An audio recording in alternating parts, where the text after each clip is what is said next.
A time comes in the life of every race when people are driven by echoes of the past to chart a course for an exalted future. Africa is a blessed threshold. As major actors in the Africa arena plots a renaissance towards common destiny, let's pedal across the streams of yesterday, from the backstreets of Africa to the defining roles of policymakers, the political realities of the African nation, balance of power, and the strive to sustain national interest and identity. Join us on Network Africa on Channels Television. Network Africa, a rallying point for the emergence of a new Africa. On Network Africa this week, things are looking good, particularly in Nigeria concerning the Ebola virus. But can the same be said for some of the other affected countries? With all the cancellations, the flight cancellations to Sierra Leone and the West in the Mano River Union, this is a challenge for us.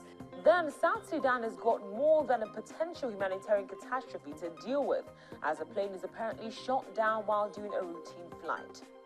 We received a report that one of our helicopters, an Mi-8, had crashed about 10 kilometers south of Bentiu in Unity State. This is one of the states that's most affected by the conflict which has been going on in South Sudan for some months now. Also, as the Central African Republic still suffers crisis, children are bearing the brunt. And can you guess which popular Nigerian festival experienced a low turnout due to fears of Ebola?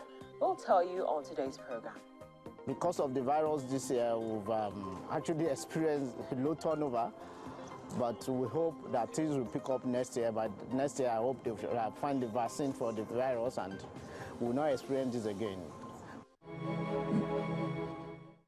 Well, we might be experiencing some good news as regards the virus in Nigeria, but the same cannot be said for countries like the Democratic Republic of Congo, where the outbreak of the virus occurred over the last weekend, or Liberia, in which a doctor died despite being treated with the experimental drug ZMapp.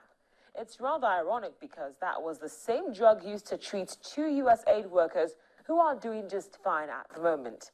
Let's take some time now to examine how the virus is being handled by affected countries outside of the West African region.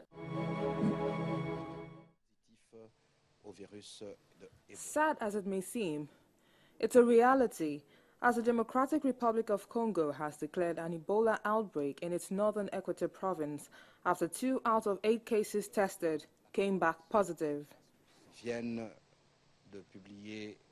But the World Health Organization believes that the disease, which had killed at least 70 people in Equator, was a kind of hemorrhagic gastroenteritis.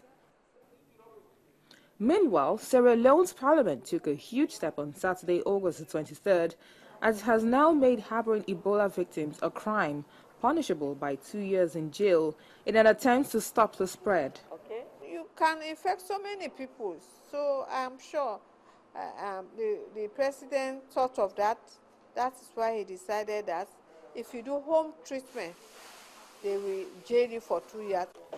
Lawmakers in Sierra Leone's capital, Freetown, voted overwhelmingly in favor of the 2014 Public Health Amendments Act, which amends a 54-year-old public health ordinance. This is one of the positive moves made by the president. Of course, whatever laws that are put in place are within the context of the laws of Sierra Leone.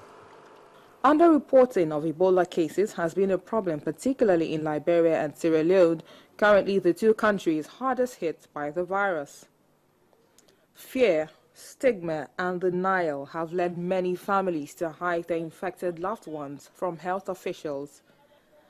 In other instances, patients have been forcibly removed from the treatment facilities and isolation centers, creating the risk of the disease's further spread.